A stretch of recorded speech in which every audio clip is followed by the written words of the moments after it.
বলবো, বারে বারে আমরা মুখ্যমন্ত্রীর কাছে দ্বারস্থ হওয়ার পরেও আমাদের কোনো সুরাহা পাচ্ছি না। তাই আজকে আমরা নবান্নের অভিমুখে আমাদের যে সংগ্রাম জারি রেখেছি এবং সেই সংগ্রামটা জারি রাখার পর আমরা আজকে মাসে 30 দিনের কাজ এবং 60 বছর সুনিশ্চিতকরণের দাবির জন্য আজকে আমরা রাজপথে। এর থেকে দ্বিগুণ হবে এবং আমরা বাজেট অধিবেশনের আগে যদি কোনো কিছু না সুরাহা পাই তাহলে আমরা আগামী দিনে ভোট ব্যাংকের জবাব দিতে বাধ্য হব। এমডি শফি আজিজ, রাজ্যের সহসভাপতি।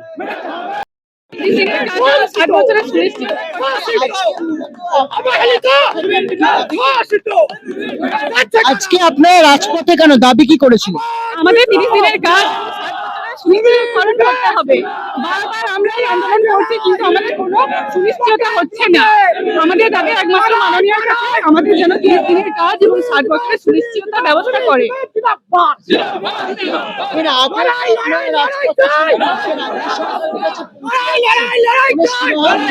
না না, কোনো সুরাহা এখন মেলেনি। আমার নাম পল্লবী পাল, আমি অর্থমন্ত্রী বলছি।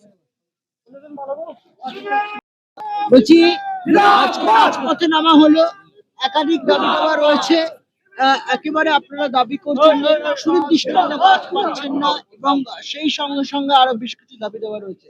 প্রতিবাদ যেভাবে হচ্ছে, কি মনে হচ্ছে আরো জোরদার হবে? আমি রাজ্যের প্রশাসনকে, রাজ্যের মুখ্যমন্ত্রীকে আজকে রাজপথ থেকে, আজকের এই সংগ্রামে মহামিছিল থেকে বার্তা দিতে চাই, রাজ্য সরকারে আমরা পাশে আছি, কিন্তু সরকারকে আমরা বলতে চাই যে 1341-এর জিওটা সরকার যেন অবিলম্বে আমাদের প্রত্যাহার করে এবং সেটাকে বিকল্প চিন্তাধারা করে। আমরা প্রত্যেক মাসে 30 দিনের কাজ এবং 60 বছর সুনিশ্চিতকরণ চাই এবং 26 নির্বাচনের আগে রাজ্য সরকারকে আমরা অনুরোধ সহিত বলছি যে আমাদের স্থায়ীকরণ করতে হবে। যদি সরকারের 2019 সাল থেকে আমরা আজ পর্যন্ত রাজপথে ঘোরাঘুরি খাচ্ছি, যদি আমরা আমাদের দাবি সরকার মেনে না নেয় তাহলে অবশ্যই আমরা ভোট ব্যাংকে অবশ্যই জবাব দেব। আমার নাম সুমিত অধিকারী।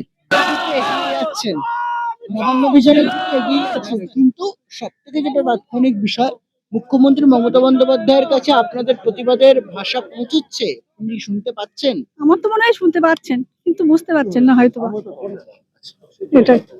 প্রতিবাদ তো এর আগেও করেছেন, বর্তমানেও করছেন, ভবিষ্যতে কিভাবে প্রতিবাদের রূপরেখা করছে? আমরা বৃহত্তর আন্দোলনে যাব এরপরে, আমাদের দাবি যদি না মানা হয়। এর পরবর্তী ক্ষেত্রে যদি আজকে মুখ্যমন্ত্রী মমতা বন্দ্যোপাধ্যায় দেখেও না দেখার ভান করেন, কারণ তিনি বলেন, তাদের দল বলেন, প্রতিশ্রুতি দিয়ে প্রতিশ্রুতি রাখার নাম তৃণমূল কংগ্রেস, কিন্তু বাস্তবিক অক্ষরে দাঁড়িয়ে একেবারে 26-এর বিধানসভা নির্বাচনে একেবারে সন্নিকটে উঁকি মারছে, আপনারা মনে করছেন যে ভোট বাক্সে জবাব দেবেন?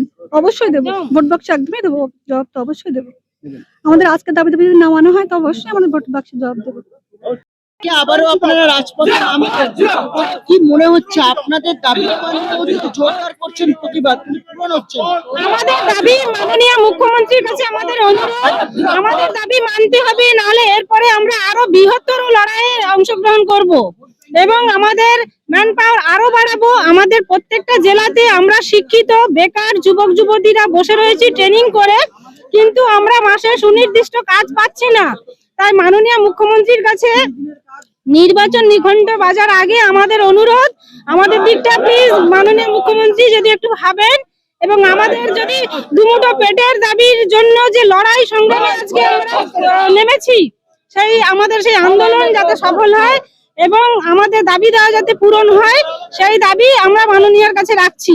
মাননীয় মুখ্যমন্ত্রী মমতা বন্দ্যোপাধ্যায় ধর্ণাবস্থানে রয়েছেন, এরপরেও যদি দাঁড়িয়ে আপনাদের আজকের যে কর্মসূচি তার যদি লক্ষ্যপ্রাপ্ত হয়, যদি লক্ষ্য করেন তিনি, যদি না তারপরেও কোনো বাস্তবায়নের দিকে এগিয়ে না যান, তারপরে কি আপনারা ভোট বাক্সে জবাব দেবেন?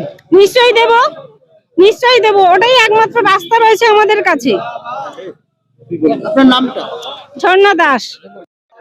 সিভিল ডিফেন্স এবং ডিজাস্টার ম্যানেজমেন্টের কর্মীরা আজকে নবান্ন অভিযানের ডাক দিয়েছিলেন। সেই নবান্ন অভিযান করার সময় হঠাৎ তাদের পুলিশি হয়রানির মুখে পড়তে হলো।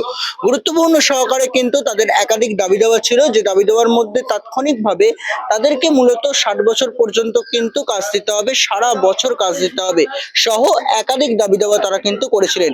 রামকৃষ্ণপুর ঘাটের কাছে পৌঁছানোর পর ইতিমধ্যেই দেখা যায় পুলিশের তরফ থেকে ত্রিস্তরীয় ব্যারিকেড এবং রীতিমতো যেন বাস্তিল দুর্গে পরিণত হয়েছিল। সেই ব্যারিকেড ভেঙে যখন তারা এগোতে যান তখনই পুলিশের সঙ্গে বাঁধে বর্ষা এবং পুলিশের তরফ থেকে তাদেরকে রীতিমতো আটকে দেওয়ার চেষ্টা করা হয়। অবশ্যই তাদেরকে প্রিজন ভ্যানে করে থানার উদ্দেশ্যে কিন্তু নিয়ে যাওয়া হয়, কিন্তু তারা বলছেন এখানেই তারা থেমে থাকবেন না, তাদের প্রতিবাদ আরো আগামী দিনে তীব্র থেকে তীব্রতরশীল করবেন এবং মুখ্যমন্ত্রী মমতা বন্দ্যোপাধ্যায় এরপরেও যদি তাদের দাবি দেওয়া নিয়ে না সদর ভূমিকা গ্রহণ করেন তাহলে কিন্তু ইতিমধ্যেই দাঁড়িয়ে বিধানসভা যে নির্বাচন আসছে 26-এর, সেই বিধানসভা নির্বাচনে তারা ভোট বাক্সে জবাব দেবেন তাদের মনের কথার স্বার্থে। পরবর্তী পরিস্থিতির চিত্র কোন দিকে যায় সেদিকে আপনাকে নজর রাখুন দিসবার 24 বাংলা ডিজিটালের পর্দায়। রামকৃষ্ণপুর ঘাট থেকে ক্যামেরা রাহুলের সঙ্গে বিলিপ্ত বিশ্বের রিপোর্ট দিসবার 24 বাংলা, হাওড়া।